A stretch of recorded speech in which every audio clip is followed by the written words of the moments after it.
Hey guys, welcome back to another episode of Origin Story, where we dive into how your favorite YouTubers got started and where their channels are going.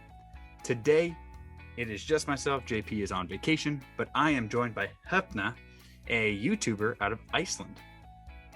Hi guys, it's me, Hrafna.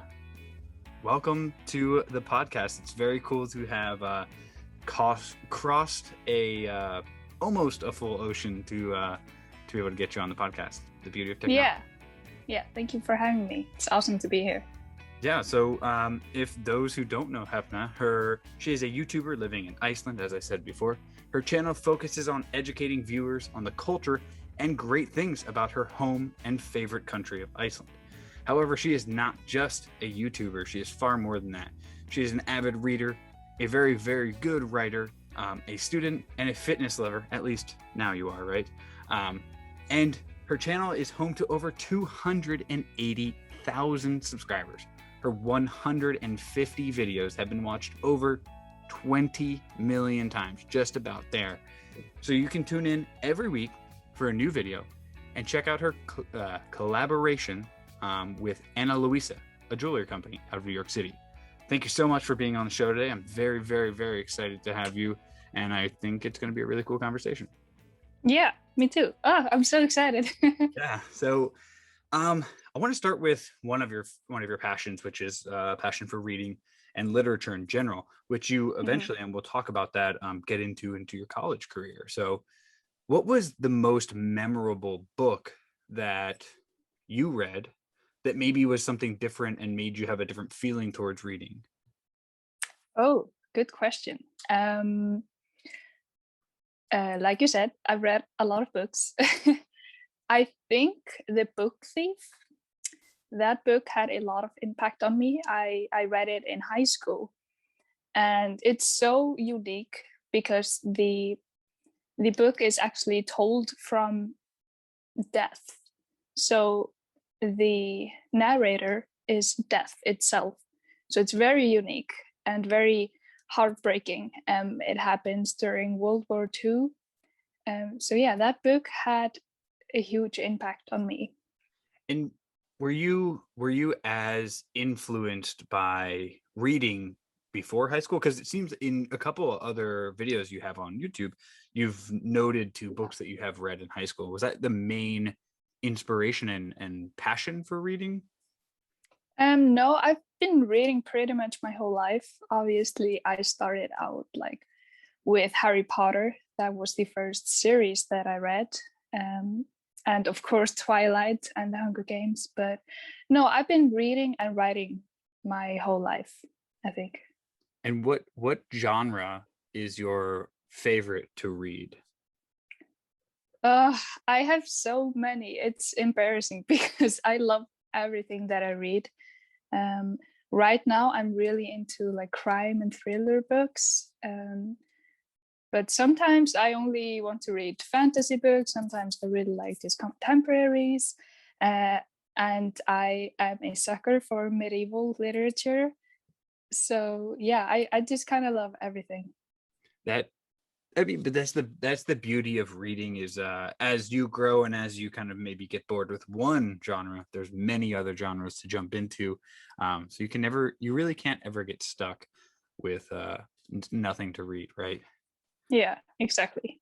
So on the topic of reading, you also are very passionate about comics, which I think have it's kind of a fork in the road, right?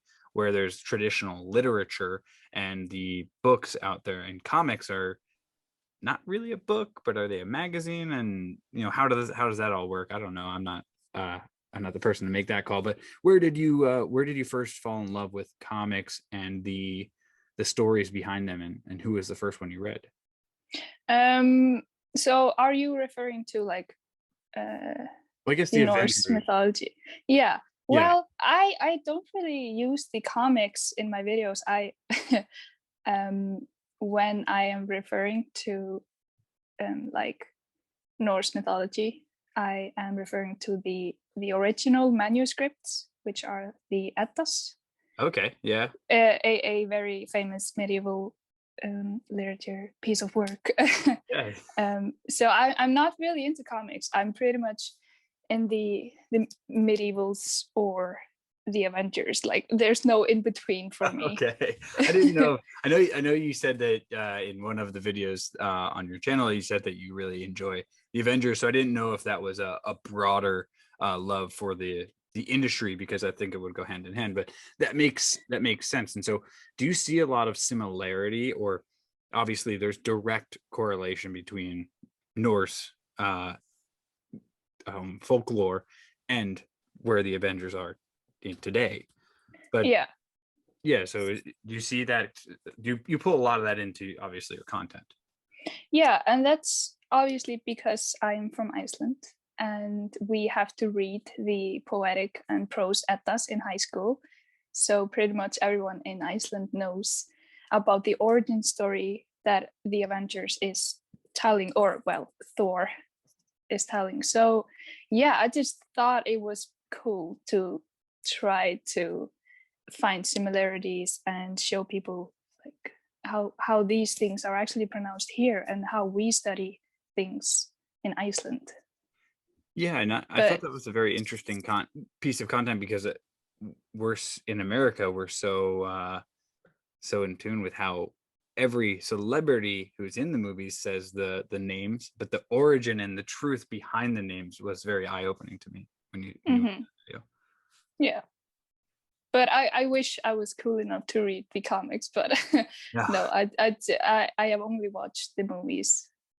I think sometimes there's that opening for everyone to be able to get into that the whole genre, right? Comics, it was traditionally not maybe a big opening to everyone, where film and these franchises have now opened a lot of people's eyes to the character development and the really, the beauty of what the comic is, without having to potentially read them or go through that.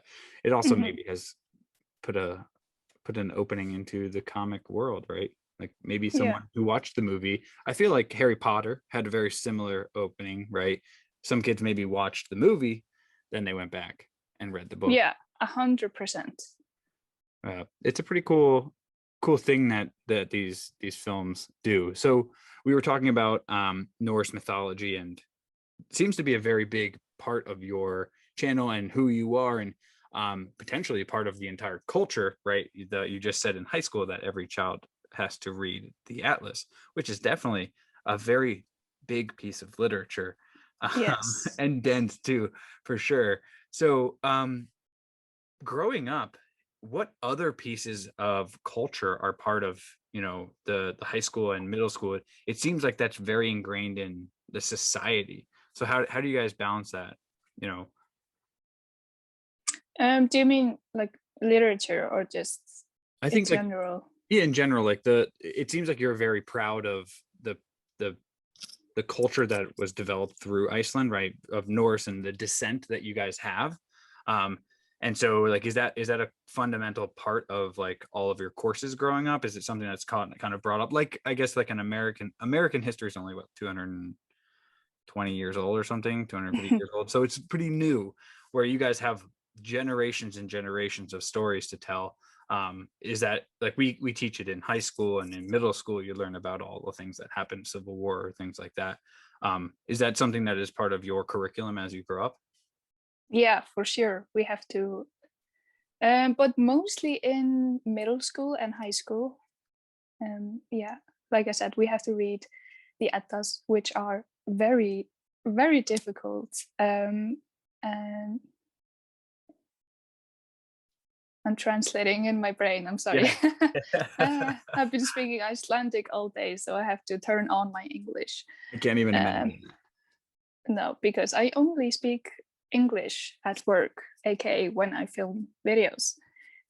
Otherwise, I only speak Icelandic.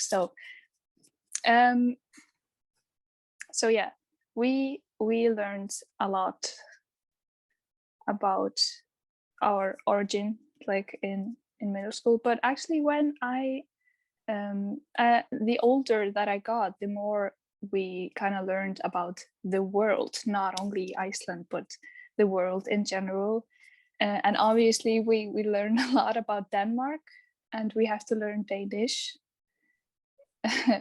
But yeah, when I started university, I actually didn't learn anything about our literature, but I was studying literature in Iceland, but I only learned about other countries' works, which is very interesting. I didn't read any of our old texts at all. And we can kind of move on to your college career, because you did study comparative literature in your undergrad, and currently are studying, or potentially maybe done with, your master's degree in creative writing. And so that's interesting that you said that it wasn't focused necessarily on, obviously, Icelandic literature. But when you're reading texts from other countries and it's been translated into, I'm guessing, Icelandic, you're reading it in your native tongue. That's pretty cool. So you're reading all these books and literatures throughout Europe and the world. How did that expand your knowledge base, or your whole thought process of the world itself as you're reading these texts? Wow. That's deep. Sorry. I don't know. It's a massive question. Well, interestingly enough, we obviously, because we know English, we're taught English from a very young age.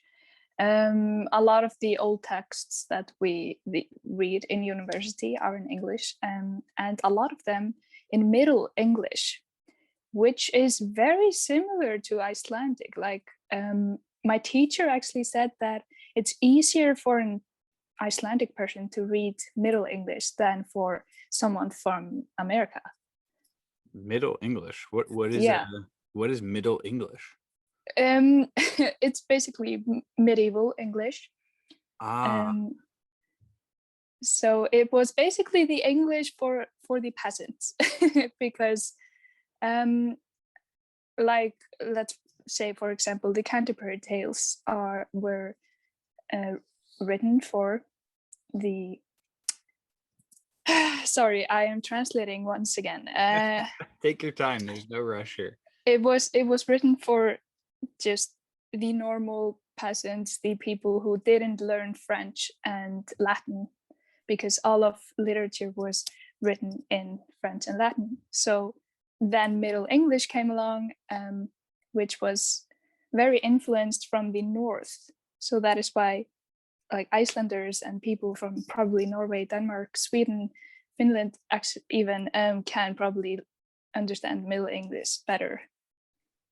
That makes sense. That makes sense very much, where it's, there obviously was a divide in the culture, so there would be a divide in the language within it. So, oh, cool. I probably would not be able to read or understand anything in Middle English. So, when you went to college, why was the choice to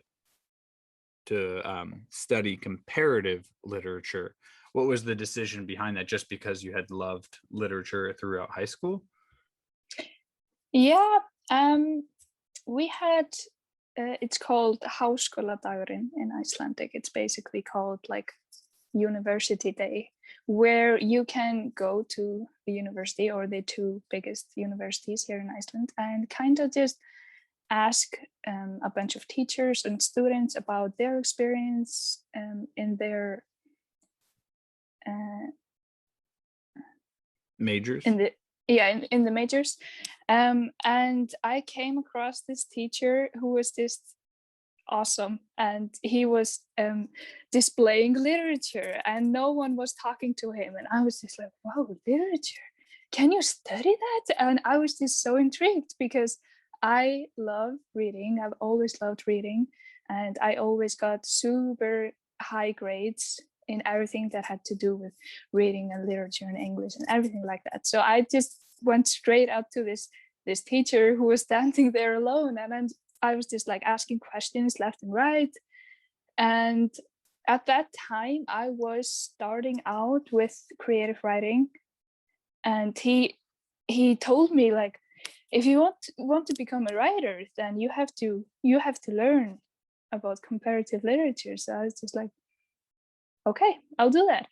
Um, and I really wanted to get a degree in creative writing, but to do that, you had to finish a bachelor's degree first, because you can only study creative writing in a master's program. Huh. It's interesting. And so there's two major universities there, and both of them would have the same path where there was not a creative writing degree. It was only through literature to get there. Hmm. Oh, cool. So that is then what led you to where you are today. But I want to talk a little bit more about comparative literature because I think it's pretty interesting. And so you have your eyes opened at this day, which is a really cool concept. That they allow you to go to the school and like the teachers. It's kind of like a job fair, I guess. Yeah, it's exactly like that, with like a lot of flyers and people just being like, "Hey, come here, talk to me." So what were some of the more popular stands at the fair there? Definitely like psychology, Okay. and like engineering, and like all of the very big popular software, like um, computer engineering, or I don't know what's it called in Yeah. English.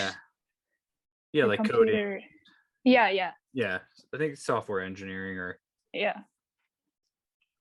I don't know. I'm not an engineer. No. I'm sure they have a very specific term for it, but I was a business major, which is a broad major. Yeah, So, also in Iceland, business. Yeah. yeah, which is so it's so broad. It's like, yeah, business. I do business. Cool. It's like, Yeah. what does that mean? So you're studying this, and when you get to college, like now you have a you had done literature throughout high school. Obviously it's not going to be a part of it. And what was the major change from your passion for reading to now being your major? How did you kind of feel that as, like, was it a good thing? Was it a kind of weird, like now you're making your passion work? Yeah. I, I just honestly, I just loved it, and everything was just so fun. It was challenging because everything was harder, I guess. Like the texts that you had to read were obviously a lot more difficult, and you had to use um, critical thinking a lot. I hadn't been a critical reader at all up to that point, so you really just had to turn that on straight away. Um, so yeah, I think that was actually the biggest change, to not only read a text but to understand the text, find a deeper meaning, and try to see what the author is trying to do and how you want to interpret the text. Like there's just so much more to like a book or a text than just words. You have to really just go deep and yeah, just find the bigger picture, I guess. Yeah, I always found that those, there's so many ways to interpret things too. So I would imagine from a professor standpoint, it's got to be very interesting reading so many papers about the same text, but everyone's taking Hmm. a different perspective of it. So that's got to be cool. Um, and so your goal was to be a writer, and Yeah. where did that goal come from, and the passion for not only reading but also the other side of it, writing? So I went to it was like a mini course during the summer when I was 12, and this course was at my library. And in this like summer course, me and other students got the chance to write a book. And I wrote a book about me and my cat, where we traveled the world. um, and that's kind of the beginning. Yeah, it just from that day, I just could not stop writing, and I was just always writing stories on papers, and I would just roll up the papers and hand it out to my family members so they would read it. Um, and yeah, I just kind of never stopped. I also kept a diary from a very young age, and I stopped when I was a teenager, but that's also creative writing, even though it's journaling. And yeah, then I just, I think I was about 16 when I started writing poetry, reading and writing poetry, and yeah, it just And yeah, is the goal, there was an article out there that said that your goal was to be, you know, either a writer, which is a super, once again, it's like a business major, it's so broad, there's so many ways you could be a poet or things like that, all fall under the same category, or is it also said you might want to work in the film industry.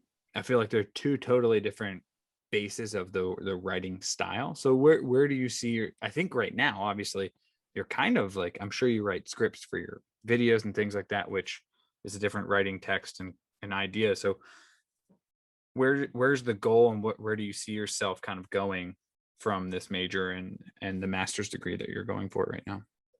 Mm, I just, my mind is very open to everything. I recently just finished a play script for a theater here in Iceland, and I really, really love the theater a lot, and that was super fun writing that. Um, and poetry is always like very, very important to me, and I write so many poems. But you can't really make a living out of being a poet, at least not here in Iceland at all. So that's not really a goal, but I would love to publish a poetry book eventually. I am working on one right now. It's a work in progress. But yeah, also scripts for movies or TV shows. I just love everything. I can't really pick one thing that I like to do, because just writing and being creative in general just excites me, and there's just nothing else that I want to do but just to create something. That makes sense. And for me, my perspective is, definitely, I don't think a lot of poets make their full living that way, but it definitely seems to be a very passionate item for every poet that I've known. Most poets that make it really, really, really good life happen to be in the afterlife. So I hope that's not the case for any. I definitely don't want to get down that path. So so that seems cool. Like, it seems like YouTube might be a catalyst and maybe giving you some fundamental view of what the film industry might be or have. And I think that's one of the best things about the platform is it really is. It's not, we call them channels, but they're really shows. And you are, a lot of, almost every person that we work with writes a script or some kind of script for their episodes on their channel. So it's a base there for you. It's cool that you wrote a play too. So what's the play about? Wow. It's about a main character who is a 19-year-old boy. He is kind of an outcast, and he always thinks that he is stupid because he did not do so well in school, but he is in fact very smart, very funny. But he just always sees himself as something that he isn't, and he quit school or he failed school and got a job at Domino's, and the whole play takes part at Domino's. That is a very modern play. Yeah. That's awesome, because the context of that, for anyone who, if for like the 1400s would not understand anything, because dominoes is a pretty new age kind of concept. That's cool. That's Yeah. a really neat. I think the message behind that is pretty cool. Like, to, maybe you don't fit in somewhere, but there's always an Hmm. outlet or a path for someone. I like that. And so that kind of as we segue towards starting your channel, one of the major things on there was a journey that you went on through weight loss. And I feel like a similar sentiment there was what led you down that path, right? Being bullied and things like that obviously is a terrible thing, and bullying is a big problem in the United States and globally, I'm sure. especially with social media and things like that these days. It's a totally different crazy thing, but that is what led you fundamentally to your journey through weight loss and finding a passion for sports. So when you grew up, you were more so into books and reading. You weren't necessarily into sports, correct? Mm-hmm. Yeah. And so you want to walk us through a little bit of like the journey itself and like an outline, because it is a major piece of the channel as well. Yeah. So I was a very normal kid, normal sized. I started gaining weight when I was about 8. Um, and that's kind of when the bullying started. And like you said, I was always just like reading books. I didn't like sports at all. However, my brother, he loved sports. He was in soccer and handball, and just he loved sports. Um, and my parents really, really wanted me to do something other than just reading. I started to play the saxophone, and I played the saxophone for 7 years. And then my parents like asked me if I didn't like, don't you want to try out some sports? And I tried some. And then I tried Taekwondo when I was 9. And I really, really liked Taekwondo. And I just can't really explain the feeling. There was just this adrenaline thing, kicking and punching something. Like I got a rush out of it, I guess. The first year, when I started Taekwondo, the first year wasn't really. I was just kind of getting used to like exercising instead of just sitting on the couch reading, and I really wanted to quit. But my mom was just like, nope, we paid for the whole year, so you're going to stay there for a year. And I was so mad. But I'm so happy now that my mom and dad made me finish the year, because I'm 23 years old and I'm still doing Taekwondo. So yeah, that's definitely a huge, huge passion for me. So yeah, even though I was doing Taekwondo, I think like 3 times per week, I really liked to eat, and I gained a lot of weight for a very short amount of time. And I didn't really think about it until the bullying was about my weight specifically. And my brother, he is 2 years older than me, he was also bullied very heavily because of his weight. And when he was, I think, 15, when I was, he was 15, I was 13, he really wanted to change. He was starting high school, or in Iceland, in Icelandic, it's called mentaskóli, which is when you go from middle school to high school, but it's not really high school, but it's kind of similar. He was starting a new school, so he really, really wanted to lose weight. So he did. Like he lost an incredible amount of weight in a very short period of time, and then I was just left out, and I was still like fat. And I was just like, oh man, I really have to lose weight as well, because I want to look like that. And I really, really look up to my brother. Like he is my best friend, and he was so like passionate about helping me as well, because I told him like, how did you do that? I also want to do that. So yeah, my weight loss journey started when I was about 14, 15 maybe, because I wanted to be like him when I entered high school. So I quit saxophone, and I got into shape really fast, too fast, and I made it to the national team in Taekwondo. Wow, Yeah, that's which amazing. that was huge for me. So I was exercising a lot, and then I also joined a gym, and And yeah, it got to a pretty unhealthy point, just like being in the national team and competing around the world a lot, and just, yeah, it was a lot for a teenager. So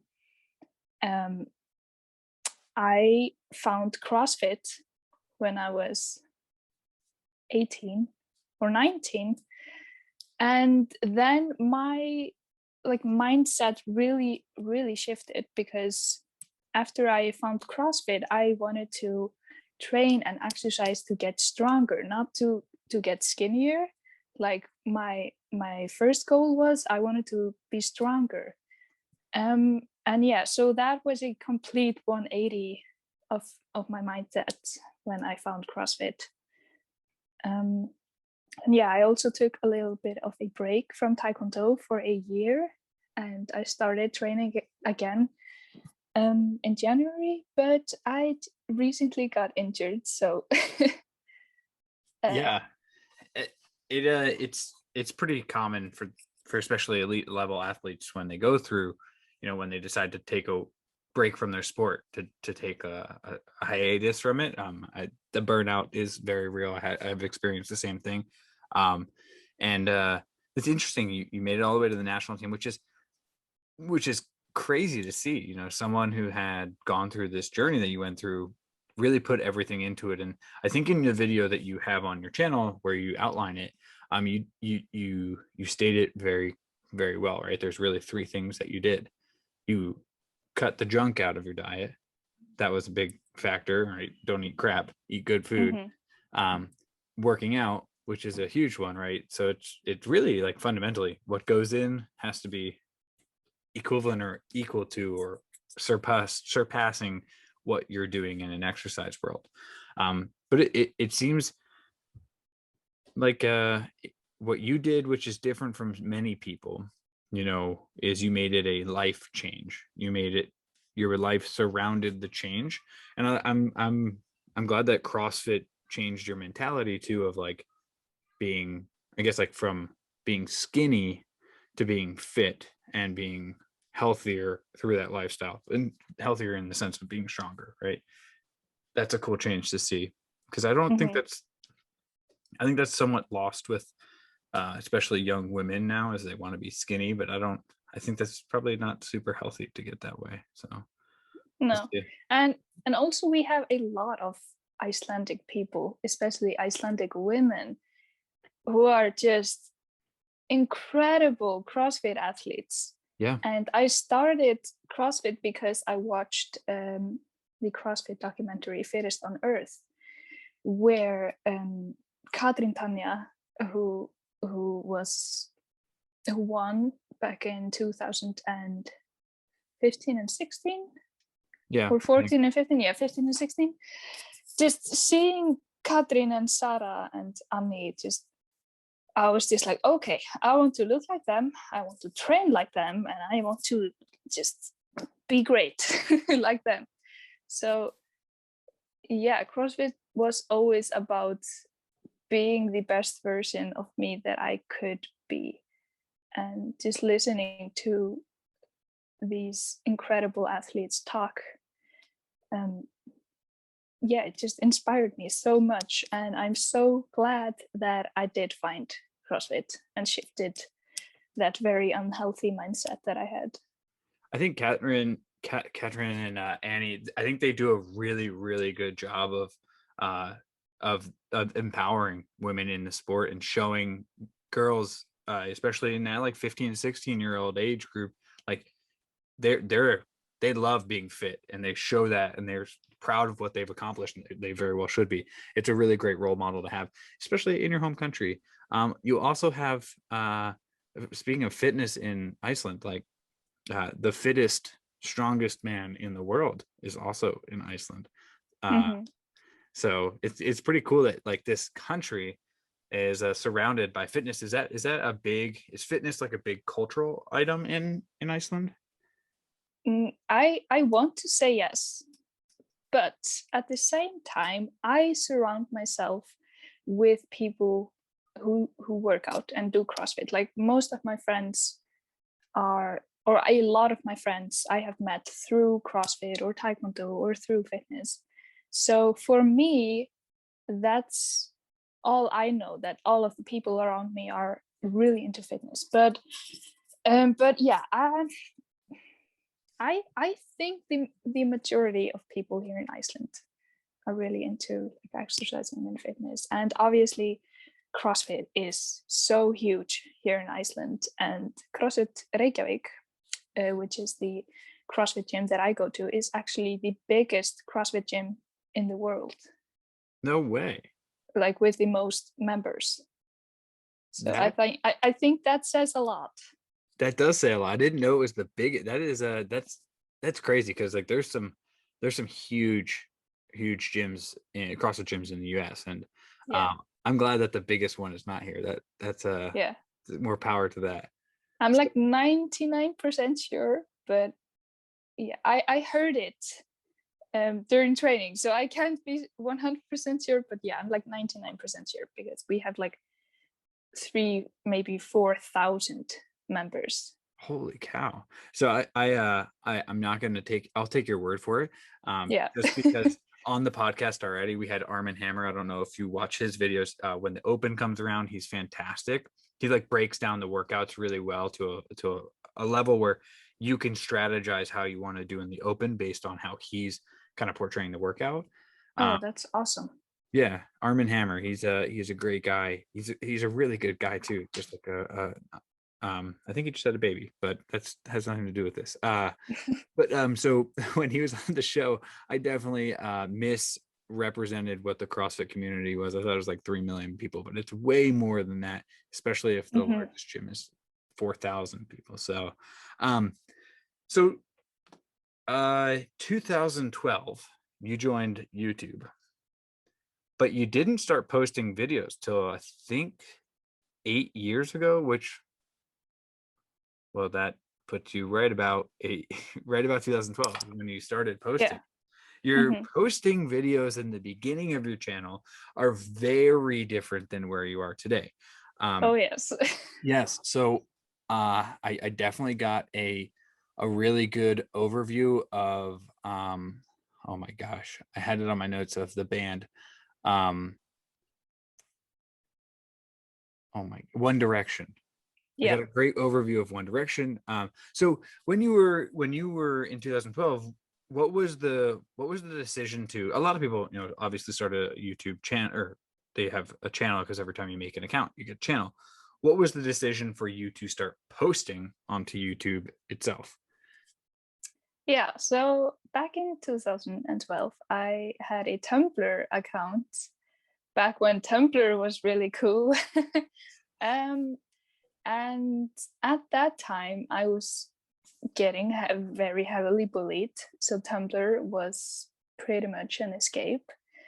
And I discovered One Direction, which again was an escape because I did not really have a lot of friends, and they made a lot of like video diaries, and I just really felt like they were my friends at that time.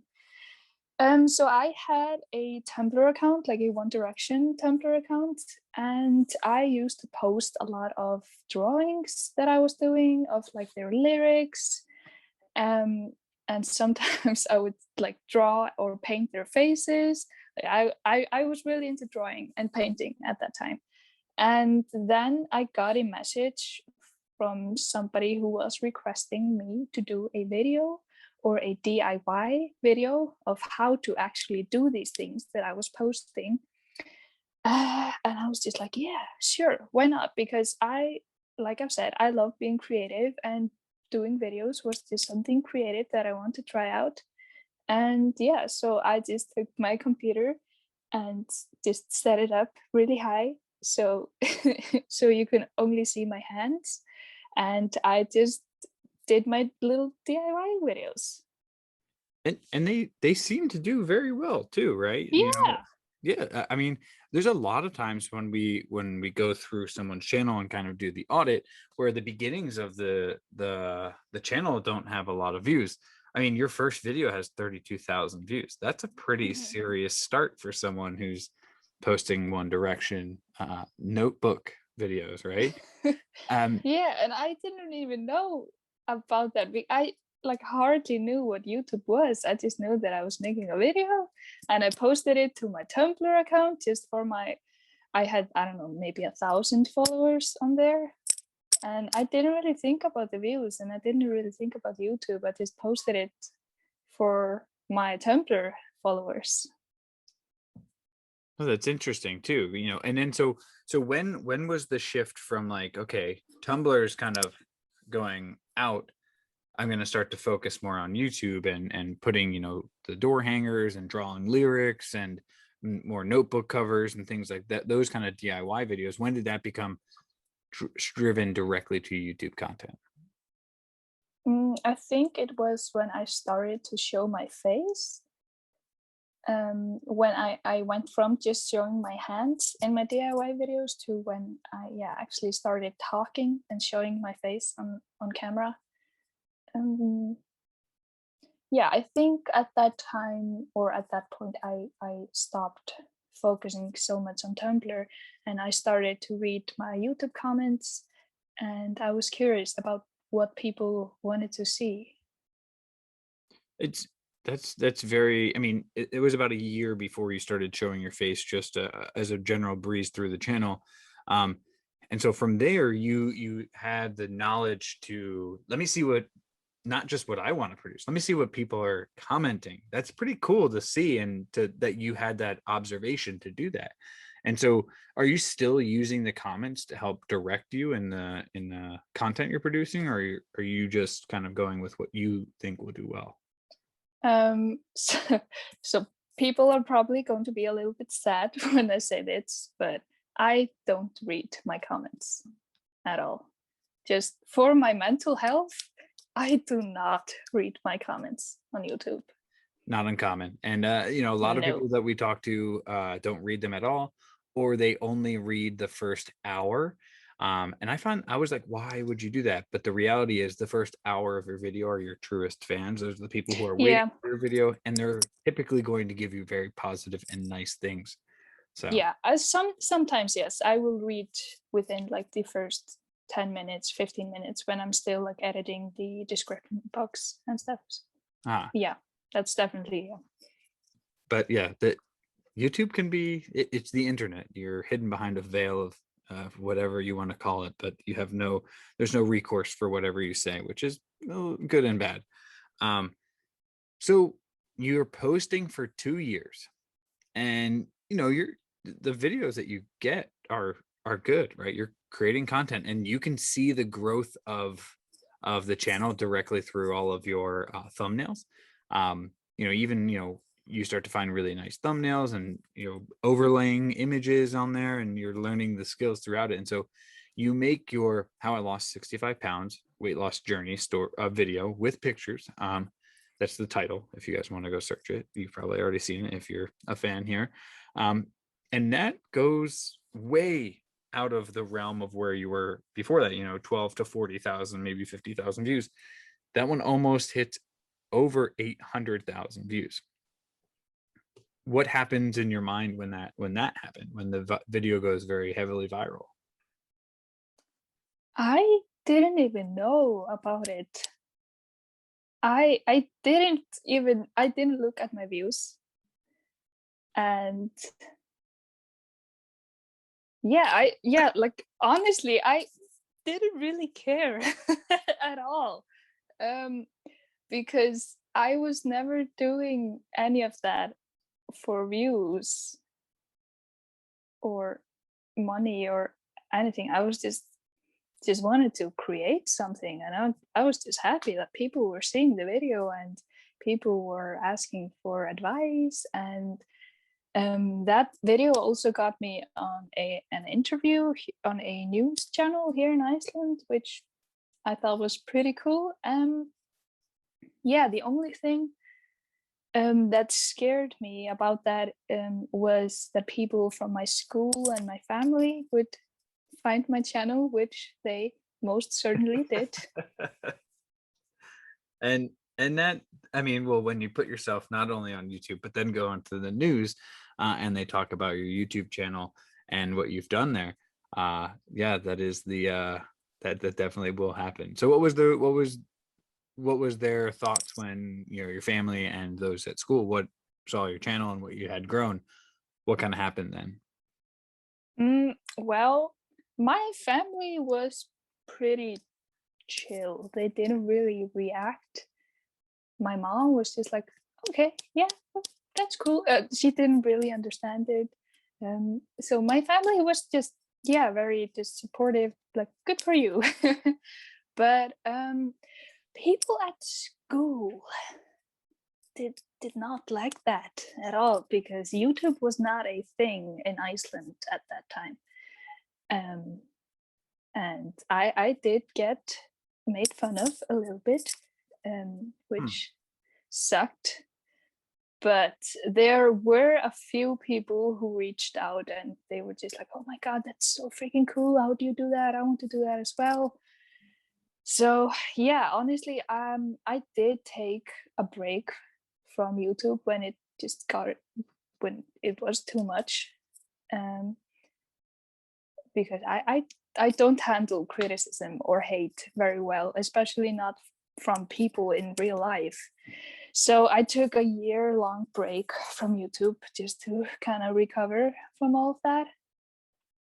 But yeah, at the end, I had to just do what I wanted to do, and I couldn't let some ignorant people stop me because YouTube became cool in Iceland in the end. So it kind of worked out.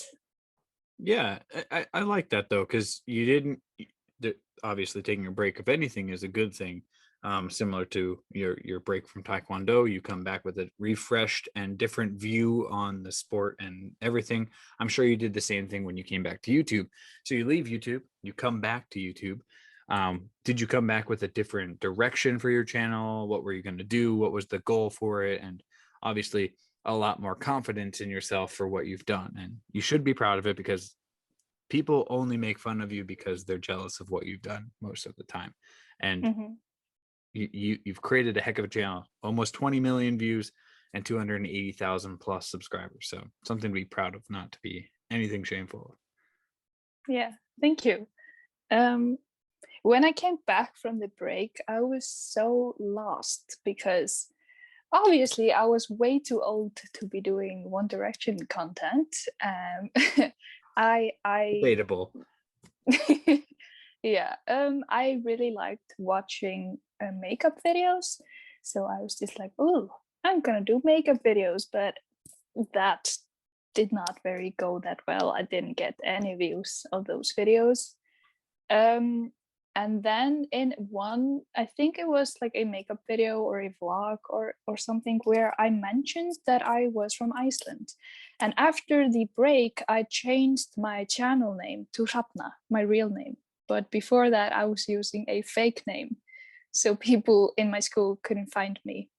Um, so yeah, I came back and I changed my channel name to Hrafna, and I mentioned that I was from Iceland, and I got so many responses or messages from people being like, "Oh my God, you're from Iceland? What?" Just people were so curious right away, and I hadn't thought about talking about Iceland at all.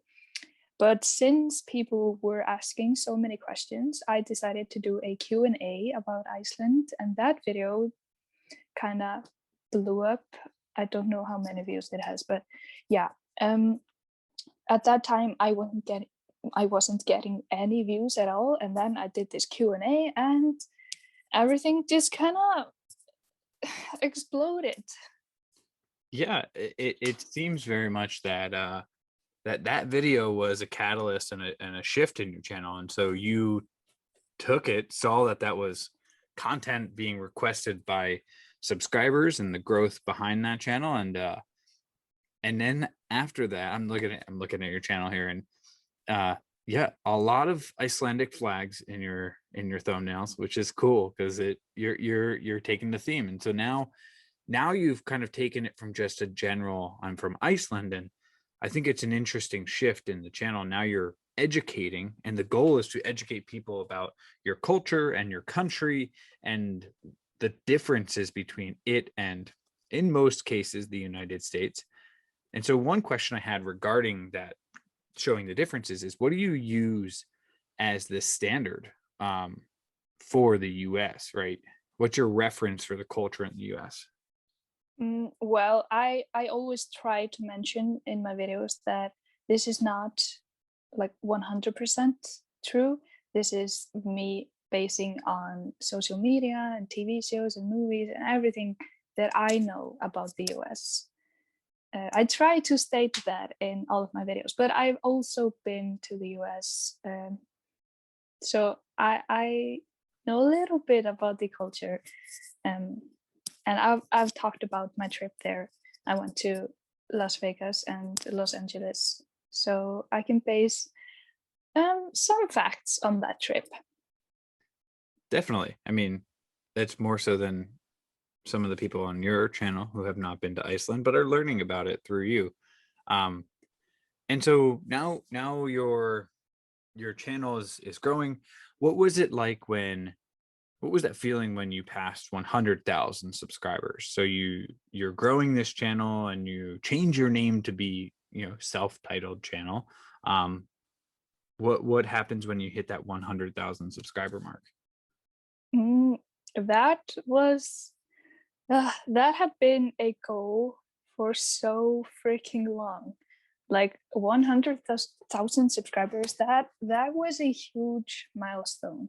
Even though I don't really look at numbers that much, just seeing a 3-digit number is huge. And I was also very excited to get the silver plaque that you get from YouTube. I It was actually my New Year's resolution for 2 or 3 years, I think, to hit 100,000 subscribers. So yeah, it was very satisfying checking that off. Yeah, definitely. I feel like a lot of people, especially in the era that we're in today, where TikTok, you see someone go viral and it goes crazy. They don't understand that, YouTube and other mediums like this, it takes a lot of work to get to the numbers that these people have achieved. Like yourself, 280,000 subscribers, like I'm saying, is the first 1,000 subscribers it's a tough one to break. 10,000 subscribers is an accomplishment for anyone, and so on and so on. So definitely, I love the fact that YouTube gives the plaque because it shows and it validates everyone who's put in that effort. It's a really cool gesture that they do as a business. Hmm. And Yeah, so, and it looks freaking cool as well. yeah, it does. I like that they change it too. The guys from What's Inside the channel, he's shown like some iterations of 100,000 and million and now 10 million plaques. It's definitely cool that they're always kind of keeping up with it and keeping the content creators excited about those gestures that they do. Hmm. Yeah. So there's another major milestone on every channel, and that's videos over 1 million, where you have 3 videos over 1 million views. I know you don't necessarily look at the views and are motivated by the views, but it is something that's a factor, right? So what happened when your first video, either, I'm gonna guess, the custom t-shirts or the DIY Valentine's Day gift, one of those two Hmm. probably hit 1 million first. What was that like when you saw, like, holy cow, this video is getting a ton of views? I don't really remember it because I didn't really check the numbers. It's so recent that I that I've started to look at the numbers and like try to figure out why did this video get this many views, and basically after I got signed with a network, is when I started to actually look at the numbers.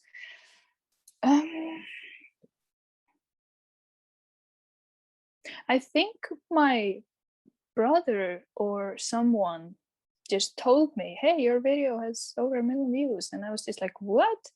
That's cool." And that was it. I I love that just, though, because yeah. it's a reflection on who you are, right? You're not doing it for anything other than that you love the creative outlet of YouTube, and that shows Hmm. very much through the sentiment that you have there. Um, Yeah. so it's cool to see. So when you're coming up with content, how do you come up with are you coming up with a thumbnail, or I mean a thumbnail and a title first, or is it the creation of the content? Do you have a book of ideas that you're coming out with? How do you come up with the ideas for the channel?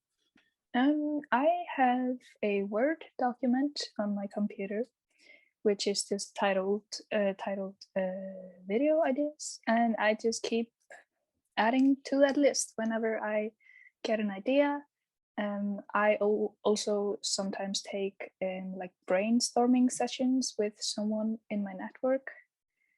Um, and yeah, I am just, when I see something about Iceland on the internet, I will take a screenshot and just save it in a folder just to check it out later if I want to like, talk about it. And yeah, I'm just constantly brainstorming. The same with this creative writing. I am constantly writing down sentences or something interesting that I see, or if a person has a weird nose, I will type it in my phone just to remember if I want to make a character with a weird nose like that. So yeah, my notes in my phone and also just Word documents are pretty full. That I mean, it's you're surrounding yourself with the idea of continued content creation. So that's really what it all comes down to. And so my final YouTube based question would be, what do you watch on YouTube yourself? Where do you go when you're, enjoying your time through YouTube? I used to watch a lot of makeup videos. Um, like I love Raw Beauty Christie. She started out making makeup videos, and she recently had a baby, and she's talking a lot about her experience with that. And yeah, she is just so sweet and genuine. I really, really love her. I also watch some CrossFit videos. I watch Craig Ritchie. He does like CrossFit vlogs, and Obese to Beast, who is a CrossFitter. He is actually the one who really inspired me to do weight loss videos because he shared his weight loss journey on YouTube, Huh. and now he does CrossFit, and he's Craig's friend. So that's how I found out about Craig. Um,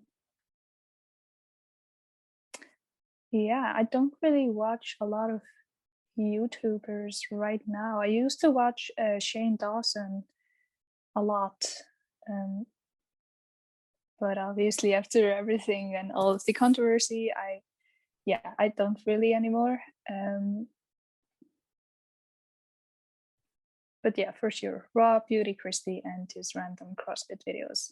I like Craig a lot. I like his news. I like watching him talk Yeah, about what's going on in the world. He does a good job. yeah. I actually met him when he came to Iceland 2 years ago.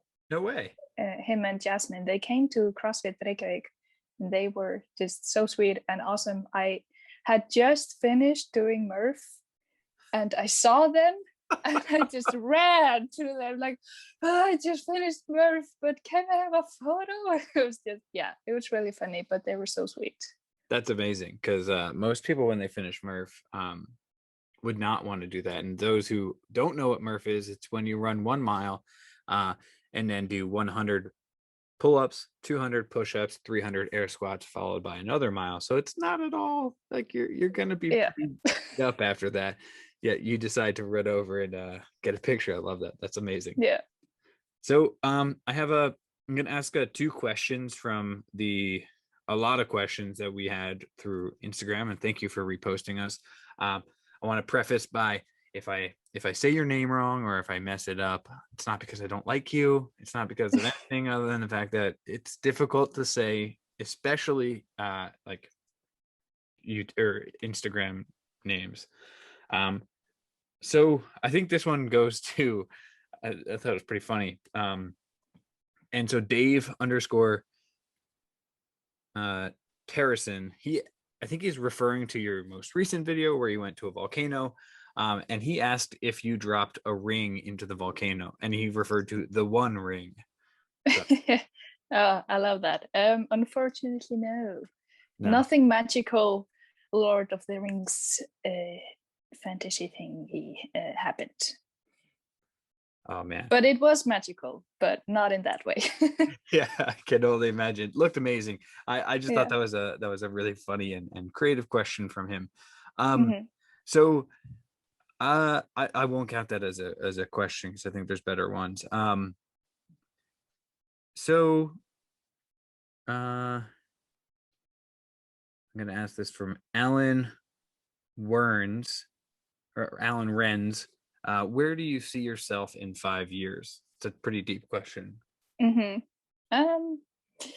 Well, I will have hopefully gotten my master's degree. 5 years. Okay. Yeah. I really want to be the thing that I want to be. Like, or it's so hard to explain because I really think about my 5-year plan from my job or what I want to be working on for a job. And I really want to be just working on a huge project, whether it's making a movie or a play or writing a book or just doing something creative and just putting good stuff out into the universe. That is basically why I write and why I create. I just want to be a positive influence or make people happy, and I just want to do that, but not only with little videos or poems that no one reads. I want to do something like big.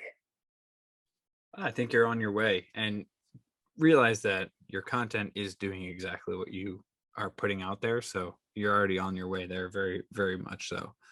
Final question is Instagram names are so ridiculous. This is from Snurth. I'm sorry. What is your favorite song and who is your favorite musician or band at the moment? Ooh, at the moment, I have a few. Billie Eilish is, she is a lyrical genius. I really, really love her songs, her music. And I'm really into Icelandic artists, especially one called Króli or Jói P and Króli. They make music together.